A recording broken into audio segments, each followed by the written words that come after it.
Hello बच्चों, मेरा नाम डॉक्टर कपिल जैन। मैं आपका केमिस्ट्री प्रोफेसर, आपका केमिस्ट्री गुरु। जो पिछली कक्षा है वो आपने आइंस्टीन के जो प्रकाश विद्युत प्रभाव है उससे रिलेटेड कॉन्सेप्ट्स मैंने आपको बताए। और पिछली कक्षा में आपको एक और लेक्चर मैंने दिया जिसके अंदर कि आपने देखा कि आइंस्टीन के प्रकाश विद्युत प्रभाव के ऊपर अगर हमसे प्रॉब्लम पूछी जाती हैं तो किस प्रकार की प्रॉब्लम्स पूछी जा सकती हैं, कैसे हमको उन प्रॉब्लम को अटेंड करना है। और जो आइंस्टीन का प्रकाश विद्युतीय समीकरण है, विकिरण की कुल ऊर्जा बराबर होती है कार्य फलन, जिसको हमने फाई से रिप्रेजेंट किया, प्लस अधिकतम गतिज ऊर्जा के।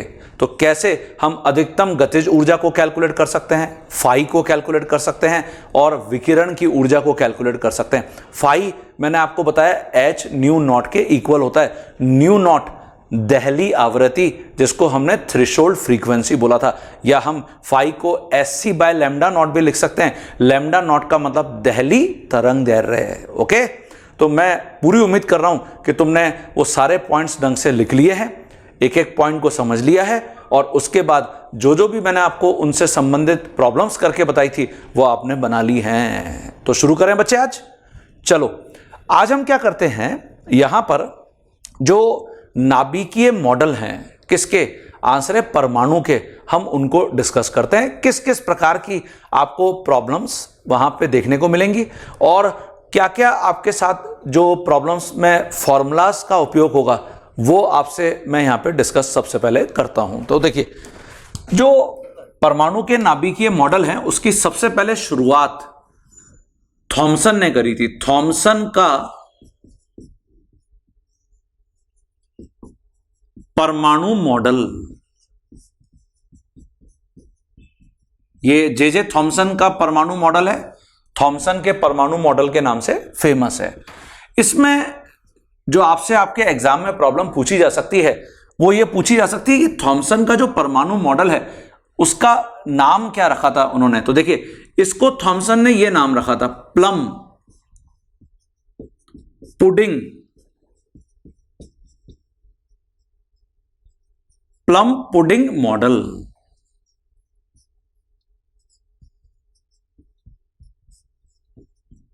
ये देखिए बच्चों, प्लम पुडिंग मॉडल। ये जो प्लम है इसका मतलब तो होता है फ्रूट्स, जैसे फल, और पुडिंग का मतलब होता है रेसिपी। रेसिपी को आप इसको बिल्कुल ऐसे समझ लीजिए कि जैसे जो तरबूज आपने देखा है, तरबूज एक बाहर से हार्ड दिखता है, तो थॉमसन के मॉडल में उन्होंने बिल्कुल तरबूज को मान लिया कि ये परमाणु है, ये परमाणु। ये देखिए, ठोस, गोला, सॉलिड स्फीयर। और इस गोले में जैसे तरबूज के अंदर अधिकतम भाग कैसा होता है? लाल होता है। तो यहां अधिकतम भाग के अंदर प्रोटॉन उपस्थित हैं, ऐसे। ये देखिए, तो ये लाल भाग है, ये प्रोटॉन है। तो तरबूज में लाल भाग होता है। और जो विद्युत उदासीनता है परमाणु की, उसको मेंटेन करने के लिए यहां पे इलेक्ट्रॉन प्रेजेंट है। ये देखिए, ऐसे ये इलेक्ट्रॉन प्रेजेंट है, इलेक्ट्रॉन। तो ये बिल्कुल वैसे ही है जैसे तरबूज के अंदर आपने देखा है ना, काले बीज होते हैं, काले बीज तरबूज में।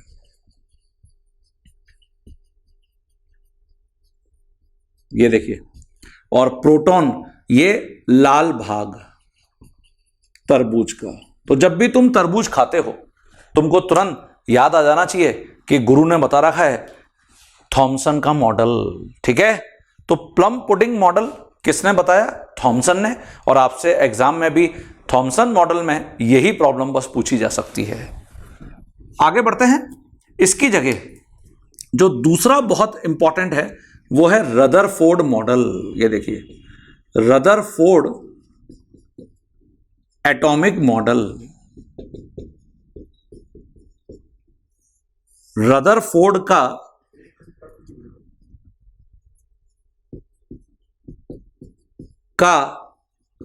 नाभिकीय मॉडल भी बोलते हैं इसको। रदरफोर्ड ही वो सबसे पहले वैज्ञानिक हैं जिन्होंने क्या बताया है, नाभिक को बताया है। तो देखिए यहां पे क्या क्या मुख्य बिंदु हो सकते हैं जो आपको प्रॉब्लम दिला सकते हैं एग्जाम में। रदरफोर्ड ने सबसे पहले नाभिक को परिभाषित किया। नाभिक मतलब न्यूक्लियस को परिभाषित किया।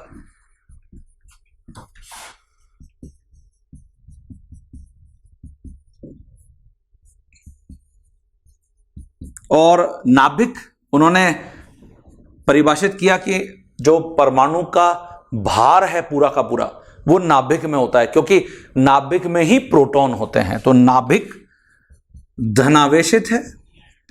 उस समय तक ये जो मॉडल आया है उनका, ये 1911 का मॉडल है बच्चों, 1911 में।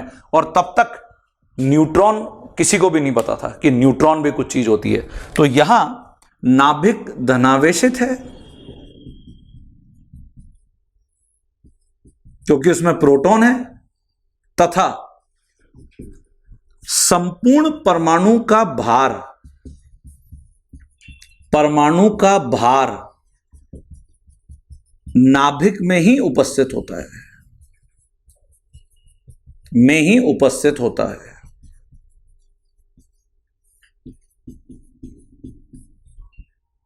ठीक है बच्चों। तो ये बहुत इंपॉर्टेंट कॉन्सेप्ट है जो रदरफोर्ड के नाभिकीय मॉडल से हमको पता चलता है। और सबसे पहले नाभिक को परिभाषित करने का जो क्रेडिट है वो रदरफोर्ड को ही जाता है। एक और बहुत महत्वपूर्ण बात, रदरफोर्ड का जो एक्सपेरिमेंट है, इसको समझाने के लिए रदरफोर्ड ने कौन से कणों का उपयोग किया था यह पूछा जा सकता है। तो रदरफोर्ड ने अपने अल्फा कण एक्सपेरिमेंट को समझाने के लिए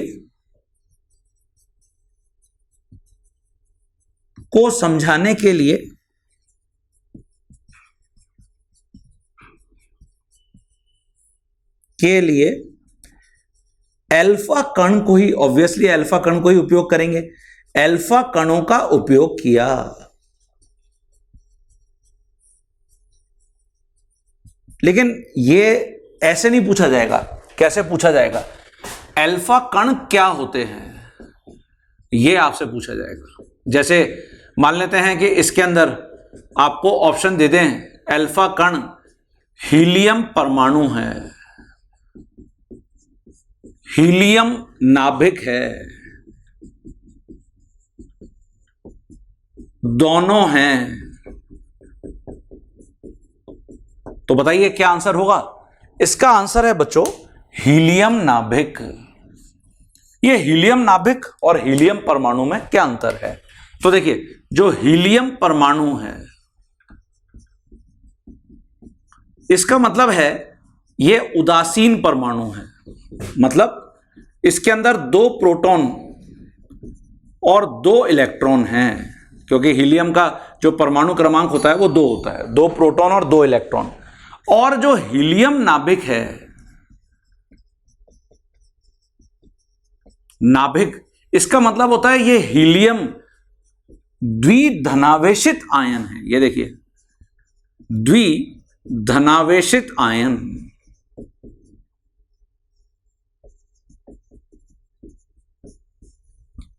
द्विधनावेशित आयन। तो द्विधनावेशित आयन का मतलब है कि इसके अंदर 2 प्रोटॉन हैं लेकिन 0 इलेक्ट्रॉन है। ये देखिए, तो ये सभी बच्चों को क्लियर हो जाना चाहिए कि जो हीलियम नाभिक है और हीलियम परमाणु है दोनों में मुख्य अंतर क्या है। तो रदरफोर्ड ने अपने एक्सपेरिमेंट को समझाने के लिए किसका उपयोग किया? हीलियम नाभिक। ये अल्फा कण होते हैं। तो अल्फा कण द्विधनावेशित हीलियम आयन को कहते हैं। ठीक है बच्चों, एक और यहां पर महत्वपूर्ण बात, यदि परमाणु की त्रिज्या परमाणु की त्रिज्या मान ली जाए 10⁻⁻8 सेंटीमीटर या 10⁻⁻10 मीटर है, तो परमाणु में उपस्थित जो नाभिक है, परमाणु में उपस्थित नाभिक की त्रिज्या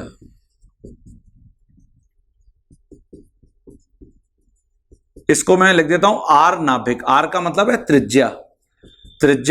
ये 10⁻⁻13 सेंटीमीटर या 10⁻⁻15 मीटर होगी। ये हमको पता ही है, क्या 1 मीटर में 100 सेंटीमीटर होते हैं, इसलिए मैंने ऐसा लिखा है। तो क्या हम इन दोनों की तुलना कर सकते हैं क्या? हाँ, ये देखिए, अतः जो परमाणु है का आकार बटे नाभिक का आकार,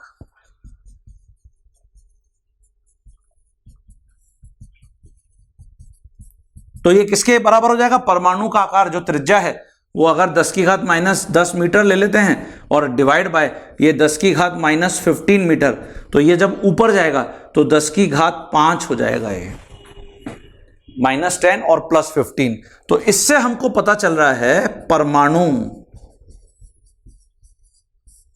10⁻5 गुना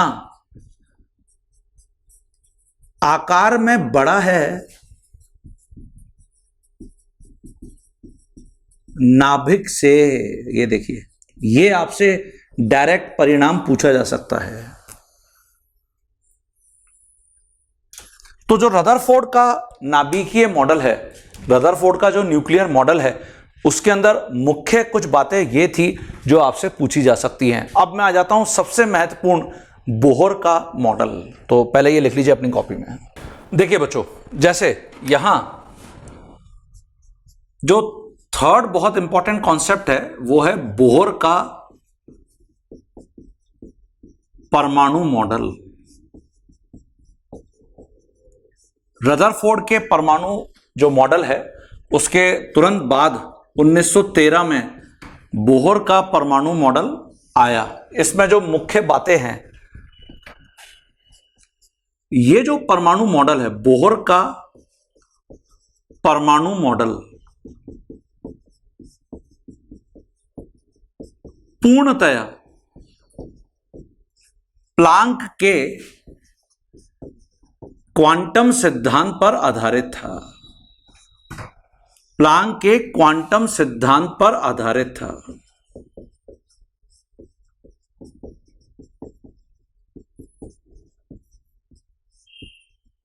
ये हम पढ़ के आ चुके हैं। प्लांक का जो क्वांटम सिद्धांत है उसमें उन्होंने क्या परिभाषित किया था कि जो प्रकाश या विकिरण का कोई भी प्रकार है, जब वो स्पेस में ट्रेवल करता है तो छोटे छोटे पैकेट्स की फॉर्म में करता है। पैकेट्स जिनको हम फोटोन भी बोलते हैं प्रकाश के केस में, ठीक है। तो यहां पे उन्होंने इसको कैसे उपयोग किया ये मैं आपको बता रहा हूं। दूसरा बहुत मुख्य यहां पर बिंदु, बोहर के जितने भी फॉर्मूला हैं वो हाइड्रोजन परमाणु अथवा हाइड्रोजन जैसे एक इलेक्ट्रॉन वाले जो आयन्स हैं उन पर एप्लीकेबल हैं। बोहर के सभी फॉर्मूला या सभी सूत्र हाइड्रोजन परमाणु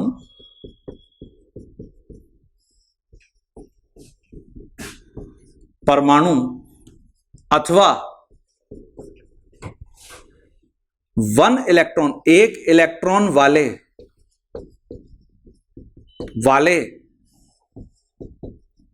सभी आयनों पर मुख्यतया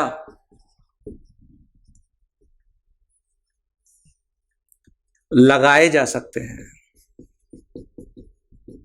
हाइड्रोजन के अंदर कितने इलेक्ट्रॉन होते हैं? एक इलेक्ट्रॉन होता है। तो हाइड्रोजन में एक इलेक्ट्रॉन या फिर हाइड्रोजन से मिलते जुलते आयन, तो देखिए ये हाइड्रोजन से मिलते जुलते आयन कौन है? जैसे हीलियम आयन, ये देखिए हीलियम का धनायन, इसका 2 प्रोटॉन है और 1 इलेक्ट्रॉन है। ऐसे ही लिथियम +2 3 प्रोटॉन है 1 इलेक्ट्रॉन है। ऐसे बेरिलियम +3 4 प्रोटॉन है 1 इलेक्ट्रॉन है। देखिए बच्चों, समझ रहे हैं आप सभी? तो इसका मतलब यह हुआ कि ये या फिर हाइड्रोजन परमाणु, इनमें से किसी पर भी मैं बोहर के सभी फॉर्मूला का उपयोग कर पाऊंगा। ये बाद में एक डीमेरिट भी बना, मतलब जिसके कारण बोहर का मॉडल फ्लॉप हो गया, फेल हो गया। फ्लॉप तो नहीं बोल सकते, फेल हो गया। तो एक और यहां पर महत्वपूर्ण बात, जो बोहर के परमाणु मॉडल में इलेक्ट्रॉन को हमेशा एक पार्टिकल मानते हुए कैलकुलेशन की गई है। इलेक्ट्रॉन को हमेशा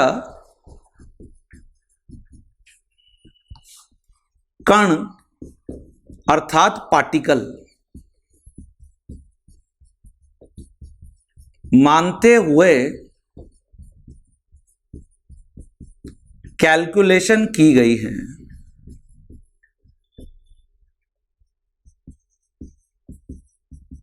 ये देखिए, तो जो बोहर का परमाणु मॉडल है उसमें देखिए, जैसे मैं मान लेता हूं, माना हाइड्रोजन परमाणु के nth कोश में,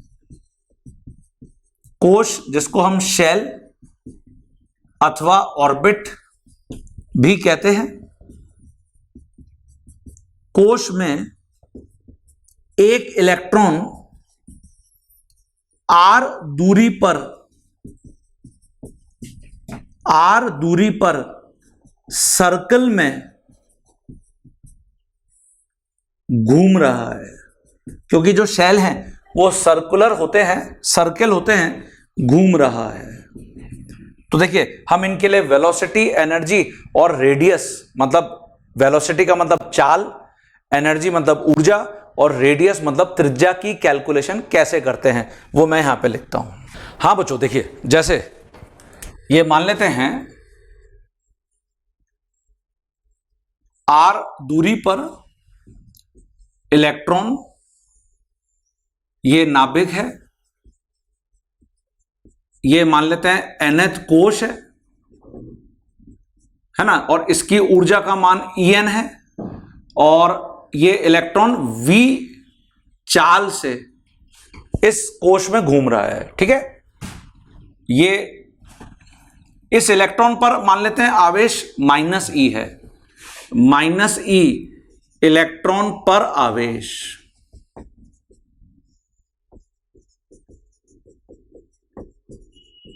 और न्यूक्लियस जो नाभिक है उस पर मान लेते हैं जेडी आवेश है, प्लस जेडी, ये नाभिक पर आवेश। ये जेड क्या है? जेड का मतलब परमाणु संख्या, परमाणु क्रमांक, जेड परमाणु क्रमांक। हाइड्रोजन का परमाणु क्रमांक कितना होता है? 1 होता है। तो जब हाइड्रोजन की बात कर रहे हैं तो नाभिक पर कितना आवेश होगा, क्योंकि वहां पे एक ही प्रोटॉन है, तो प्लस ई हो जाएगा। ये देखिए, प्लस ई, ये हो गया हाइड्रोजन परमाणु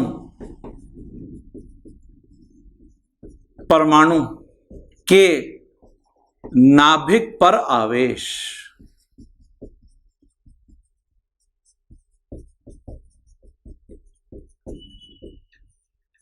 ये देखिए, ठीक है, जो v है ये तो चाल हो गई, जिसको हम वेलोसिटी बोल सकते हैं, चाल इलेक्ट्रॉन की।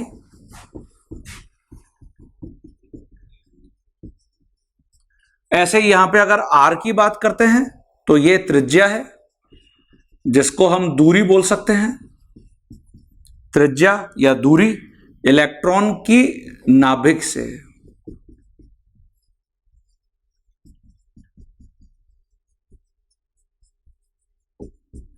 और ऐसे ही अगर En की बात करते हैं, n सभी जगह मैं इसलिए लगा रहा हूं क्योंकि nth कक्षक है ना, मतलब nth जो हमारा शेल या nth कोश है, तो ये उसकी ऊर्जा है, nth कोश में उपस्थित इलेक्ट्रॉन की ऊर्जा।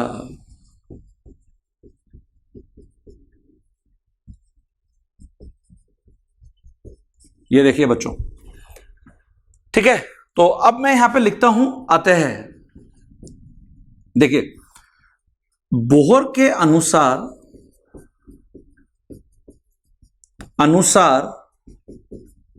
इलेक्ट्रॉन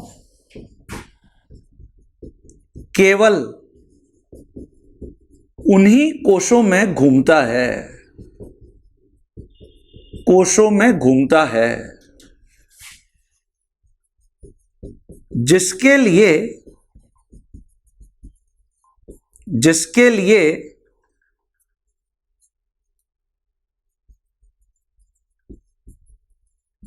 इलेक्ट्रॉन का एंगुलर मोमेंटम को हम यहां पर बोल सकते हैं कक्षीय संवेग। ये देखिए, या इसको हम ये भी बोल सकते हैं एंगुलर मोमेंटम का मतलब संवेग है ना, और इसका मान हमेशा mvr होता है। ये देखिए mvr क्यों? क्योंकि संवेग का मान mv होता है और r दूरी हमेशा इलेक्ट्रॉन बनाए रखा है, इसलिए एंगुलर मोमेंटम mvr हो गया, जिसके लिए इलेक्ट्रॉन का एंगुलर मोमेंटम हमेशा nh/2π के बराबर होता है। ये देखिए बच्चों, mvr nh/2π, और यहां पे जो n है ये कोशों की संख्या है। ये देखिए, ये प्लांक क्वांटम सिद्धांत जो अपन ने पढ़ा है ना, n वहां पे फोटोन था, होल नंबर, पूर्णांक वैल्यू 1 2 3, ऐसे यहां पर n कोशों की संख्या पूर्णांक होना चाहिए हमेशा। इसलिए हम बोलते हैं कि बोहर का जो मॉडल है वो हमेशा किसके ऊपर आधारित है? प्लांक के क्वांटम सिद्धांत पर। तो n मतलब कोशों की संख्या ये हो सकती है। ये देखिए बच्चों, mvr nh/2π के बराबर है। ये देखिए, ठीक है। तो इसको तो बोल देते हैं इक्वेशन नंबर 1। पाई का मान आपको पता ही है 3.14 होता है। इसके साथ साथ यहां पे मैं लिखता हूं, देखिए, इसके साथ साथ यदि इलेक्ट्रॉन एक सर्कुलर पथ में r दूरी पर घूमना चाहता है तो हमेशा, देखिए, इलेक्ट्रॉन पर नाभिक का तो लग रहा है आकर्षण बल, और इलेक्ट्रॉन पर एक प्रतिकर्षण बल भी लग रहा है जो कि इलेक्ट्रॉन को नाभिक से दूर फेंक रहा है। तो दूर भी फेंक रहा है और इलेक्ट्रॉन को नाभिक की तरफ आकर्षित भी कर रहा है। तो आकर्षण बल और प्रतिकर्षण बल जब बराबर होते हैं तब इलेक्ट्रॉन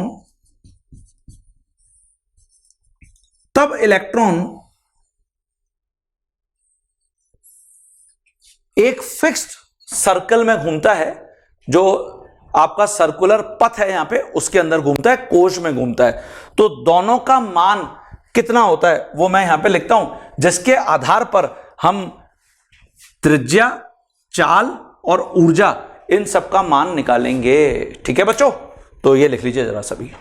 देखिए बच्चों, जो आकर्षण बल है,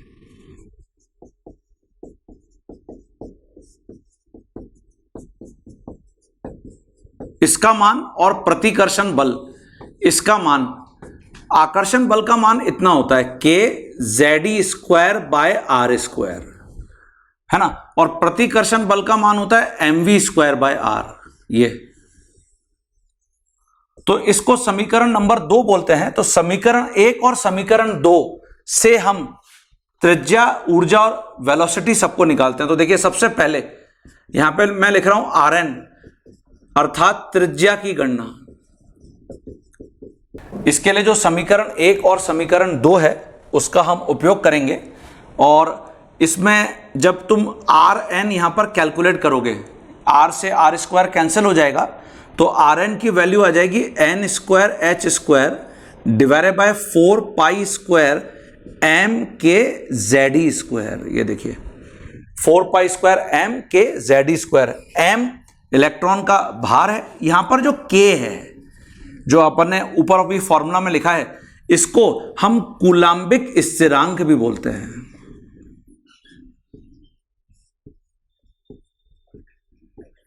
ये जो कूलाम्बिक स्थिरांक है इसका मान 1 होता है जो सेंटीमीटर ग्राम सेकंड पद्धति होती है, और 9 इंटू 10 की पावर 9 होता है जो एमकेएस पद्धति होती है ना। 9 इंटू 10 की पावर 9 न्यूटन मीटर स्क्वायर पर कूलम स्क्वायर वैल्यू होती है। ये देखिए एमकेएस के अंदर, एमकेएस मीटर किलोग्राम सेकंड, ठीक है। और यहां पे आप देखिए जेड तो है परमाणु क्रमांक और एन स्क्वायर है कोशों की संख्या, बाकी एच प्लांक स्थिरांक है, पाई 3.14 है, एम 9.1 इंटू 10 की पावर -34, ये -31 है किलोग्राम के अंदर, और जो के है वो आपको मैंने बता ही दिया 9 इंटू 10 की पावर 9, और जो ई है 1.6 इंटू 10 की पावर -19 कूलम। ये देखिए जब ये सारे मान आप यहां पे रखते हैं तो आपको आर एन इतना मिलता है 0.529 मल्टीप्लाई बाय एन स्क्वायर, तो देखिए ऊपर बचा रह गया और जेड नीचे बचा रह गया। ये देखिए इसको अगर मैं समीकरण नंबर 3 बोल दूं, इसको मैं समीकरण नंबर 4 बोल दूं, तो ये बहुत महत्वपूर्ण समीकरण है जहां से हमको प्रॉब्लम देखने को मिलती है रेडियस के लिए, त्रिज्या के लिए, अर्थात इलेक्ट्रॉन की नाभिक से दूरी। इसकी जगह जैसे अगर हम Vn, जिसको हम बोल रहे हैं यहां पे इलेक्ट्रॉन की nth कोश में चाल, nth कोश में चाल, इसको अगर हम कैलकुलेट करना चाह रहे हैं तो कैसे कैलकुलेट करेंगे? जो समीकरण नंबर 1 है, ये देखिए समीकरण 1 से, उसमें आप देख रहे हैं एमवीआर एनएच अपॉन 2 पाई के बराबर है, तो V की वैल्यू किसके बराबर हो जाएगी? NH बटे 2 पाई एम आर, और ये जो R है ये तुमने यहां पे लिख रखा है, तो NH बटे 2 पाई एम, और R की जगह आप ये मान रख दोगे तो देखो N स्क्वायर H स्क्वायर तो नीचे, और बाकी पूरा ऊपर चला जाएगा 4 pi square m k z e square. ये देखिए ठीक है, तो यहां पे NH से NH कैंसिल, 2 से 4 कैंसिल, पाई से पाई स्क्वायर कैंसिल, M से M कैंसिल। ये देखिए तो इससे आपको वेलोसिटी का मान मिलेगा जो मैं वहां लिख। देखिए बच्चों यहां जो वेलोसिटी है जिसको हमने Vn से रिप्रेजेंट किया, ये अब बराबर आ जाएगी 2 पाई, और यहां पे K जेड ई स्क्वायर और बटा NH। ये देखिए ठीक है, और यहां पे जो N है देखिए ये फिर, और Z यहां पे वेरिएबल है, तो इसका मतलब ये जो हमारा फॉर्मूला बनेगा, अब पाई के ई एच सबकी मान रखने पर मैं इस फॉर्मूला पे पहुंचूंगा 2.188 इंटू 10 की power 6 Z by N metre पर सेकेंड। और यहां से हम देख रहे हैं कि जो वेलोसिटी है वो n के व्युत्क्रमानुपाती है, इनवर्सली प्रोपोर्शनल, अर्थात जैसे जैसे इलेक्ट्रॉन की दूरी नाभिक से बढ़ती है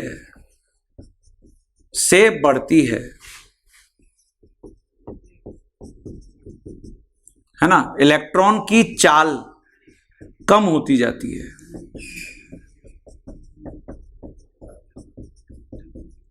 और जब अनंत पे पहुंच जाएगा इलेक्ट्रॉन, तथा इलेक्ट्रॉन अनंत पे जब पहुंचेगा इलेक्ट्रॉन जब अनंत पर पहुंचेगा,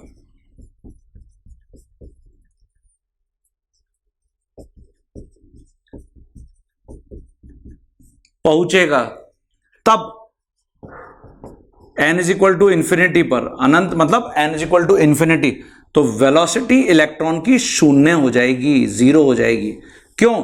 क्योंकि इस समय इलेक्ट्रॉन और नाभिक के मध्य कोई भी आकर्षण नहीं रहेगा। तो ये हमको इस सूत्र से पता चल रहा है। तो हम इस समीकरण को तो कह देते हैं 5 और इस समीकरण को कह देते हैं 6। ये फिर आपके लिए बहुत महत्वपूर्ण है, वेलोसिटी का सूत्र है ना। अब हम आ जाते हैं ऊर्जा, ये देखिए, जिसको मैं कुल ऊर्जा लिख देता हूं यहां पे, इलेक्ट्रॉन की। और जब भी हम कुल ऊर्जा इलेक्ट्रॉन की कैलकुलेट करते हैं बच्चों, कुल ऊर्जा इलेक्ट्रॉन की,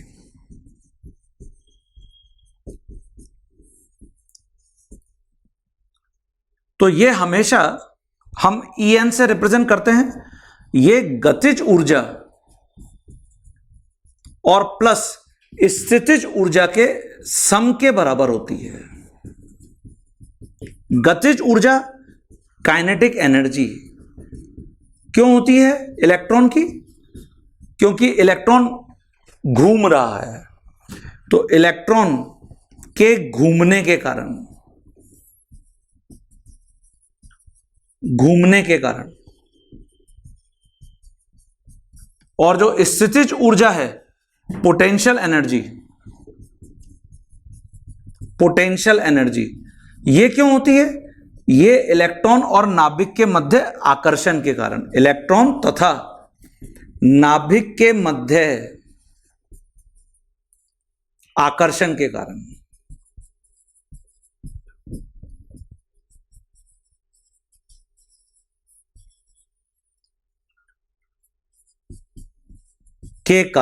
ये देखिए, तो जो गतिज ऊर्जा है ये हम लिखते हैं हाफ mv²,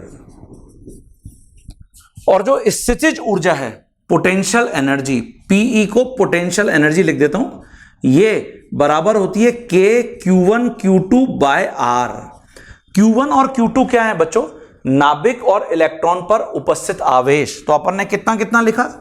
नाभिक पर प्लस Zi माना था, इलेक्ट्रॉन पर minus E divide by R। ये देखिए, तो ये पोटेंशियल एनर्जी का मान है। तो कितना आ जाएगा?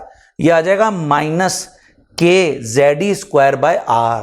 ये देखिए, -kZd² बाय R। तो ये मेरे पास कुल ऊर्जा आ गई, कितनी? Half mv² -kZd² by R। तो ये मैं यहां पे लिखूंगा जिससे कि हम ऊर्जा का मान निकाल पाएंगे।